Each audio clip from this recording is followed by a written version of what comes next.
So that's it. It's fun. Yeah. So hello dear friends and followers. I can gladly say that I finally obtained my open work permit. So in this video we will tell you how to do it, what to do. So stay tuned. In this video, we will explain what is flagpoling, the requirements, so what you need to take with you, where to flagpole, and in the end we'll share our experience with you. Flagpoling is a process during which you can change your status in Canada. During flagpoling, you leave Canada using a land border, but you don't enter the US. You literally turn around at the flagpole at the border. After you get an administrative refusal from the American side, you go into immigration at the Canadian side and request a change of your status. Flagpoling is a legal way to get your status changed. So, for example, to get your work permit, activate your IEC, and so on. It is also the fastest way to do so, as you can get your work permit the same day. So, what do you need to take with you when you flagpole? Make sure you have all the documents you need to change your status. The immigration officer can check everything you would need to submit if you were applying for a change of status online. The specific documents will vary depending on what's the status you're aiming for. In this video, we're going to focus on obtaining a work permit as a common law partner of a skilled worker, as that is something we have experience with. The most important documents in our case were our passports, letter of employment and 3 payslips to prove I'm a skilled worker, proof of funds, at least $2,500 Canadian, police check and proofs of our common law relationship. We had our lease agreement, postcards, IDs which had the same address. We also had the statutory declaration of common law relationship, among other things. Also, don't forget your travel insurance, which will cover you for the duration of your partner's work permit. Flagpoling has become increasingly popular in the recent years, so the Immigration Office has started putting restrictions on some borders. For example, in South Ontario, you can only flagpole Tuesday to Thursday during specific working hours. It used to be the case that you could change your status on the other days when you were not flagpoling but legitimately entering Canada from the US. But the border officers informed us that this has changed and they don't even have the staff to do it on the other days. Our original plan was to do a day trip to Buffalo and sort out the work permit on our way back to Canada. We were aware of the flagpoling restrictions, so we wanted to make sure we will enter the US and apply on our way back after a day in Buffalo. We didn't really want to go on a weekday because that would mean taking a day off at work. We set off for Buffalo on Saturday morning. We picked the worst possible weekend for a car trip, and it started snowing soon after we left Toronto. After getting to Peace Bridge, we left the Canadian side without a problem and were redirected to the US border office for the visitor visa. After stating our intentions to the US border officer, he didn't want to let us in because he thought there was a slight chance that Lukasz wouldn't get accepted back into Canada and end up in no man's land. Although we both have ETA and visitor status in Canada and coming back wouldn't have been a problem, we didn't want to argue with a US officer, so we thanked him and returned back to the Canadian side. This is where the Canadian border officer informed us that they no longer even have staff for changing immigration status on the days they don't do flagpoling. This means you can change your status only on Tuesday, Wednesday and Thursday. On our way home, we also tried our luck on the Rainbow Bridge crossing, but we were told the same thing. The officer there advised us to try the Thousand Islands border crossing, where there is an immigration officer every day. So on Sunday, we drove to the Thousand Islands border, some 300 kilometers east of Toronto, or 4 hours by car. There we stated that we would like to flagpole. We arrived at the US side where they searched our car and we had to answer a couple of questions about our intentions and Lukasz had to give his fingerprints. After about 20 minutes we could go back to our car and drive to the Canadian side. So, about our 300 kilometers journey to obtain open work permit.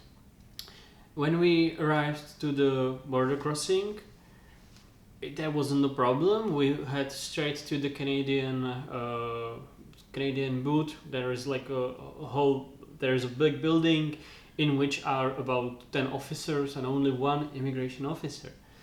So we had like a whole bunch of documents carrying with us, and when we went to the immigration lady, we told her that I would like to get my open work permit on behalf of Petra's skilled job, and she had absolutely no idea. Yeah.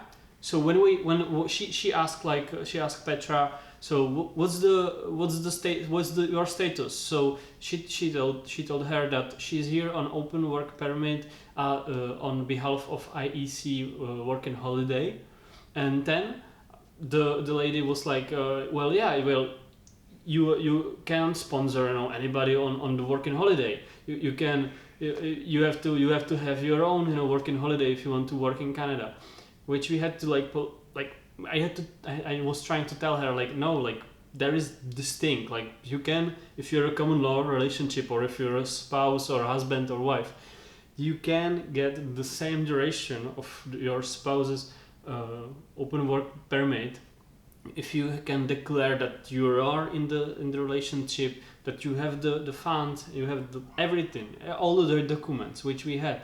But only if the spouse works in a skilled job. Of course, that was the key point. Yeah. Yes, unfortunately, she didn't know that this is achievable.